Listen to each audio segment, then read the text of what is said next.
send you to one of these woke psychologists we have, and they'll convince you you're nuts and we're not. So it can either be a negligent act because they didn't investigate and do their diligence on the effect it would have. Now they're backtracking. Or it could be an intentional tort. They might have intentionally inflicted this emotional distress on their students and athletes. I like that one. Let's quick break. All wise guys be ready for this. All right, welcome back. And no, we're not done yet. A question for Paula. I was fascinated with this one element of the settlement that it's a forced apology. You know, you've got to personally apologize to these women swimmers. Have you received your apology yet?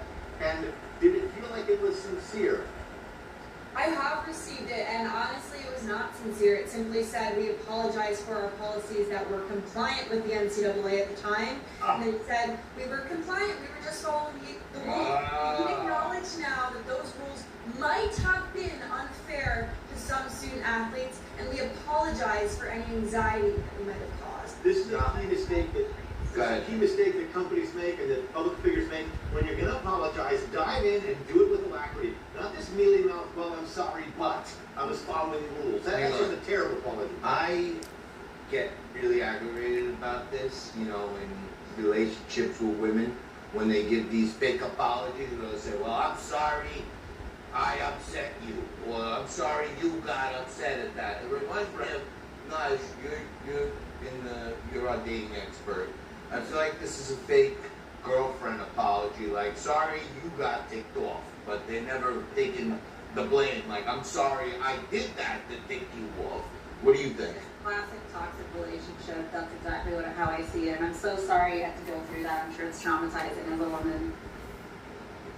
Have you ever been in a woman's locker room, like at your gym or anything, where a man came in flagrante? We didn't have that issue back in the day.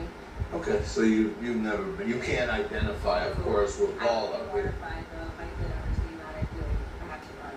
Yeah, and it's amazing they didn't run, but that's how committed they were.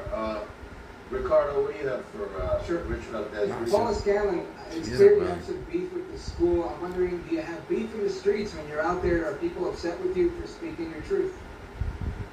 You know, always they are, but if you don't have haters, you're not doing something worth hating. I mean, notable. So I mean, at the beginning it was a lot more challenging, but now it's just, I know that this is the truth. I know that this is the reality. I know that the majority of Americans agree with me. I know the University of Pennsylvania is in the wrong, and I know that the Trump administration has our back and acknowledges that we were wrong and acknowledges is the problem to be fixed. And so that every day, of course, gives me hope. I'm not worried about it, and again, I get my fair